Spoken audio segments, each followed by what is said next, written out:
everyone. Something I really admire about our listeners is the dedication to learning new things. Oh, yeah. And it's inspiring to see so many people constantly seeking out new knowledge and new skills.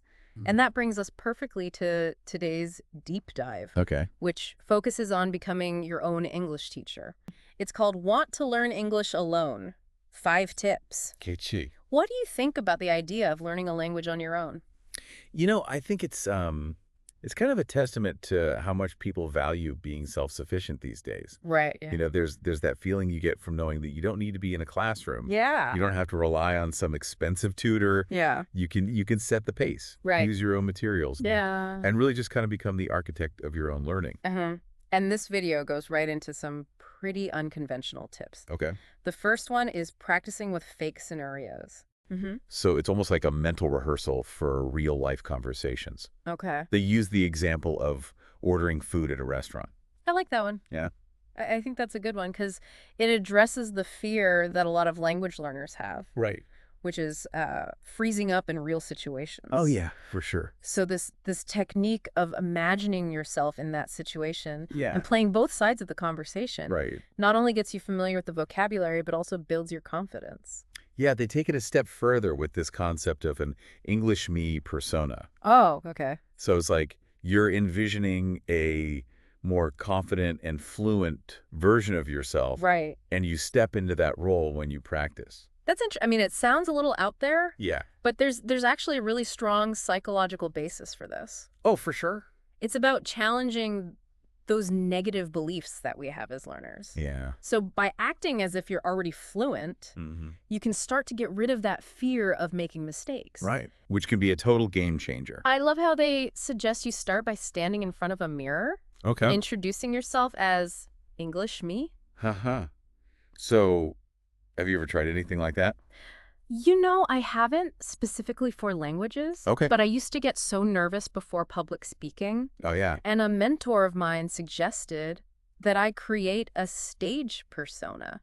Oh, wow. It was like my alter ego that loves the spotlight. Huh. It sounds silly, Yeah. but it worked. Really? I was able to deliver my presentation without being nervous at all. That's amazing. It shows how much our mindset impacts our performance, Right. even with language learning. And they talk about how practice should be fun and engaging. Mhm. And that brings us to tip number 3, which is setting weekly themes for self-talk practice. I like that that's about introducing structure and variety. Yeah. So instead of rambling on about random topics, Right. you pick a theme and then you practice around that theme. Mm-hmm. Not only does this deepen your vocabulary in a specific area, Mm-hmm. it keeps things interesting and prevents you from getting bored. Let's say my weekly theme is travel.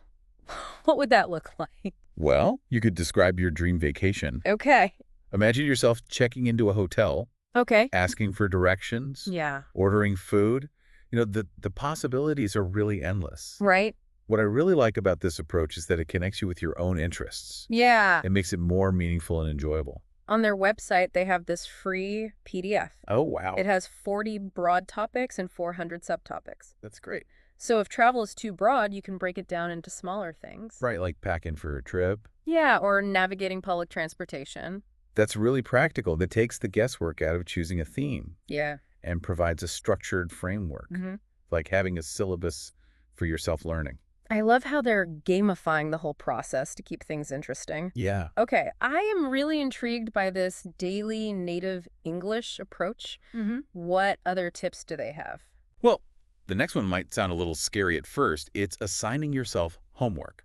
Homework. I thought we were all about making this fun. Right, but think of it more like self-directed practice, Okay. not like the soul-crushing homework we had in school. Okay, that makes more sense. It's about setting small, achievable tasks to help you track your progress. So what kind of tasks are we talking about here? Things like writing in a journal in English Okay. or having a 10-minute conversation with yourself about something that interests you. Oh, okay. The key is to record yourself while you're doing it. See, I knew you were going to say that. Huh? Recording yourself can be a little intimidating, Sure. but you can really analyze how you're doing. Exactly. It's like having a language coach built in. Yeah. You can listen for those areas where you're struggling, Right. like pronunciation or grammar. And it's really motivating to hear your progress over time. Absolutely. Remember how shaky your voice was in that first recording? Oh, yeah. But now you sound so much better. It's proof that you're learning. Hmm. They even suggest uploading these recordings to YouTube. Wait a minute, hold on. Huh. That sounds terrifying. I know it sounds a little intimidating. Yeah. But think about the potential benefits. Okay. You're not just practicing by yourself anymore. Right. You're connecting with a whole community of other learners. Yeah. You're getting feedback, and you could even inspire other people. Mm-hmm. Who knows? Maybe you'll get a following. Yeah. Or even make a little money off of it. You've got a point. Turning practice into something that you share with other people really does add accountability. Yeah. So we've got practicing with fake scenarios, creating an English me persona, Yep. setting weekly themes, assigning ourselves homework. What is the fifth and final tip? This one is less of a tip and more of a fun fact. Okay. They ask, what do you think is the hardest language to learn? Ooh. Did you have any guesses while you were watching? I was torn between Arabic and Chinese. I thought Arabic script seemed challenging, but then I thought about how Chinese is a tonal language. Right. And a single word can have a totally different meaning depending on the tone. It's tough. What's the verdict? You were right to hesitate. It is Chinese. Oh, wow. They say that there are just so many characters to memorize. Yeah. And the tones can be really tricky. Right. But they also say that any language can be mastered with the right approach Yeah. and consistent practice. That's reassuring. I think it's easy to get caught up in how difficult a language seems and get discouraged before even starting. Absolutely. I love how daily native English focuses on making the learning process fun. Me too. It's not about beating yourself up over making mistakes. Yeah. It's about embracing the challenge and enjoying the journey. Yeah. You know, I wanted to come back to the concept of scenario that they use. Oh, yeah. They talk about practicing with fake scenarios, creating scenarios for flashcards, acting out scenarios with your English Mauritian persona. Right. What do they mean by scenario? It's all about creating a context for your practice. Okay. A situation that gives your speaking a purpose. Right. So instead of just listing off words, Yeah. you're putting yourself in a specific situation and you're using the language to communicate. It's like adding a real-world application. Exactly. They emphasize visualizing these scenarios really vividly. Yeah, almost like creating a movie in your head. Yeah. The more detail you add, the more immersive it becomes. That's a great way to put it. It's not about passively memorizing words. Right. It's about actively using the language. Uh-huh. Okay, so we talked a lot about the practical stuff, Right. but we can't forget about confidence. That's often what holds people back. I agree. You can know all the vocabulary and grammar in the world. Yep. But if you aren't confident, it's useless. Exactly. How does daily native English address this issue of confidence building? They weave it into every part of their approach. Okay. The fake scenarios, the English me persona, Yeah. they're all about practicing in a safe environment, Right. setting realistic goals, and celebrating your wins are also super important. It's not like confidence just comes to you overnight. Right. It's a process of challenging your comfort zone, accepting your mistakes. And gradually building that belief in yourself. And they highlight the importance of positive self-talk. Oh, yeah, for sure. Instead of beating yourself up over your mistakes, you need to be your own cheerleader. Absolutely. They also encourage learners to find supportive communities, whether online or in person, where they can connect with other learners and get encouragement. It's so important to have a supportive environment for language learning, Yeah. especially when you're doing it on your own. It's about surrounding yourself with people who believe in you. Right. So it sounds like the daily native English approach is all about empowering learners It is. to take control of their learning. And make it fun and engaging. And hopefully successful. I am really impressed with how in-depth and practical their tips are. They really lay out a path for anyone to follow, no matter your background or experience. It's really cool. And I have a feeling we've only scratched the surface. Oh, yeah. We'll dive into those hidden gems after a short break. All right, we are back and ready to uncover some more of those hidden gems. Okay. One thing that really stood out to me was how much they talked about making language learning fun. Right. Like turning it into a game. Yeah, I mean, games are engaging. Right. They take the pressure off of having to learn. Yeah. And they replace it with a sense of discovery. Exactly. And when you're playing a game, you're totally present. Right. You're thinking strategically. Yep. You're willing to take risks. And you're not afraid to make mistakes. Yeah, it's a great mindset to bring to language learning. So how do they recommend we bring this playfulness to learning English? Well, they talk about using flashcards. Okay. But not in the boring old way. Yeah. They want you to be creative with them. Oh, I love that. So instead of just writing words, yeah, you could draw pictures. Oh, cool. Or even use real objects. That's cool. It's about making them visual and connecting the words to things you can actually see and touch. You could write scenarios or prompts on your flashcards. Oh, yeah, that's a good one. Like, describe your dream job in English. Or give a presentation about your favorite hobby. I like it. That makes them more like conversation starters. Exactly. And you could even turn it into a game. Okay. With friends or family. Oh, fun. Everyone picks a card and speaks about the topic for like a minute or two. That's so much more fun than drilling alone. Way more fun. They also mention role-playing. Oh, yeah. But with like a twist. Oh, really? Instead of just fake scenarios, they say to actually come up with characters. Okay. With backstories and personalities and accents. That's awesome.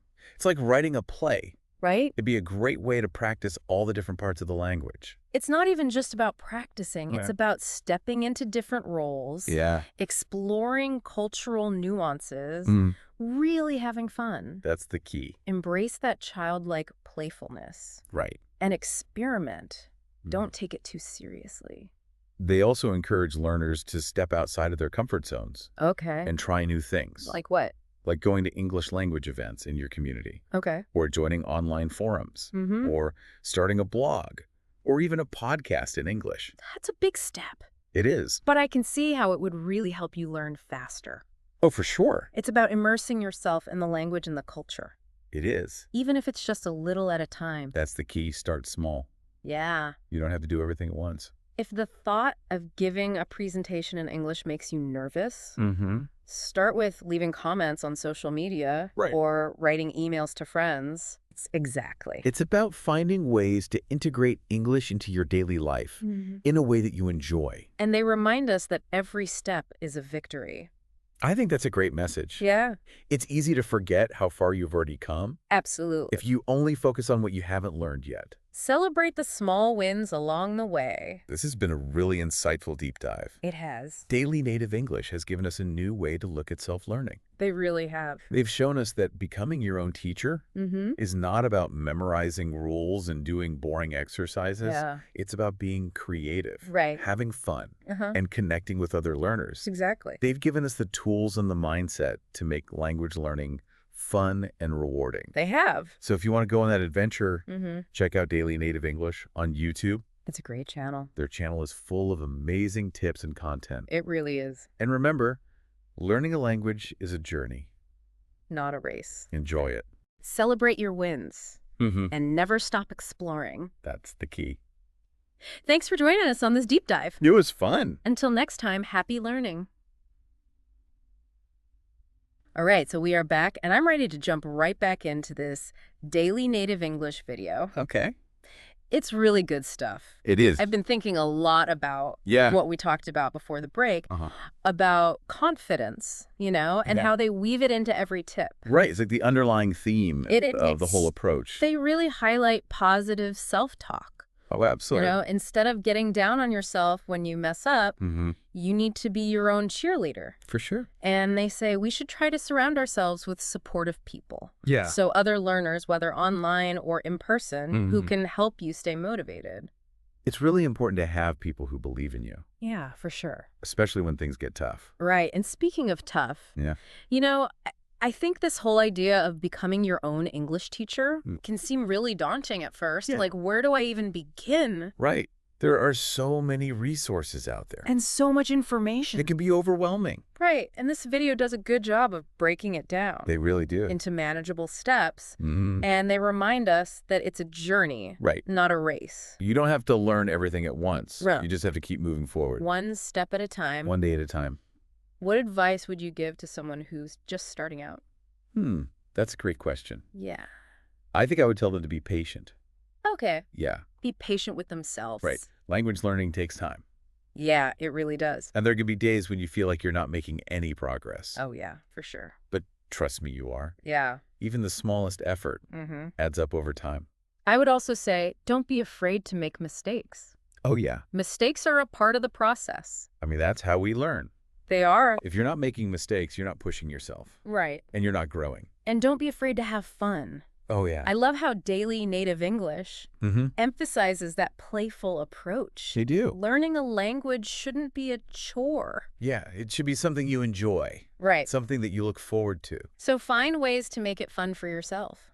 Whether it's through games or role-playing or whatever works for you. I think the most important thing is to find what works for you. Absolutely. Yeah. There's no one-size-fits-all approach to language learning. No, two learners are the same. And so it's about experimenting and finding what resonates with you and what helps you make progress. Exactly. This deep dive has been amazing. It had. Daily Native English has given us so much to think about and so many tools to help us on our journey. It's really inspiring. It is. To see people so passionate about language learning.